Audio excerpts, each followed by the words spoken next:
Fascist Sheikh হাসিনার সময় নিগৃহীত নিপীড়িত ছিলাম, আপনারা নিগৃহীত নিপীড়িত ছিলেন।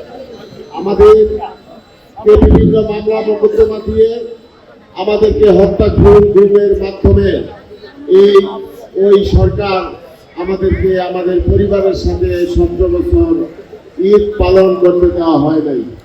আজকে যেহেতু প্রথম আমরা একটি মুক্ত পরিবেশে আমরা ঈদ উদযাপন করব, সুতরাং আমরা শুধু কেন আমাদের সাথে সাধারণ জনগণ যারা ঈদ উদযাপন করতে পারে নাই গত 17 বছর, তারাও যাতে একটু সহায়তা নিয়ে তারাও যাতে ঈদ উদযাপন করতে পারে সেটার জন্য আমাদেরকে নির্দেশ দেওয়া হয়েছে। আজকে এই অনুষ্ঠানে আমি যে কথাটি বলতে চাই, আমরা চাই আমরা সবসময় জনগণের পক্ষে থাকতে, জনগণের পাশে দাঁড়াতে। আমাদের নেতা তারেক রহমান সবসময় সাধারণ মানুষের কথা চিন্তা করেন।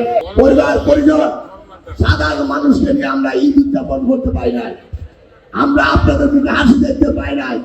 তার একটি মাত্র কারণ ফ্যাসিস্ট খুনি হাসিনা, ফ্যাসিস্ট খুনি আওয়ামী লীগ, যুবলীগ, ছাত্রলীগ, তারা 16 বছর বাংলাদেশের 20 কোটি মানুষের হাসি কেড়ে নিয়েছিল।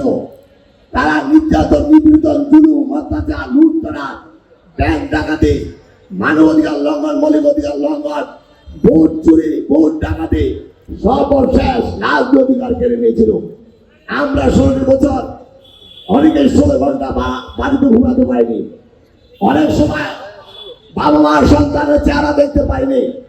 এই উপলব্ধির কারণে আজকে 16 বছর আমাদের রাজনৈতিক খুনি হাসিনা বিভিন্ন ষড়যন্ত্রের ঘেরা করে পরে আজকে তাকে শুধু লন্ডনে চিকিৎসাধীন অবস্থায়, সেখান থেকে 16 বছর আমাদেরকে নির্দেশ অনুযায়ী আন্দোলন সংগ্রাম করেছেন, মানুষের পাশে থাকার জন্য আমাদেরকে নির্দেশ দিয়েছে।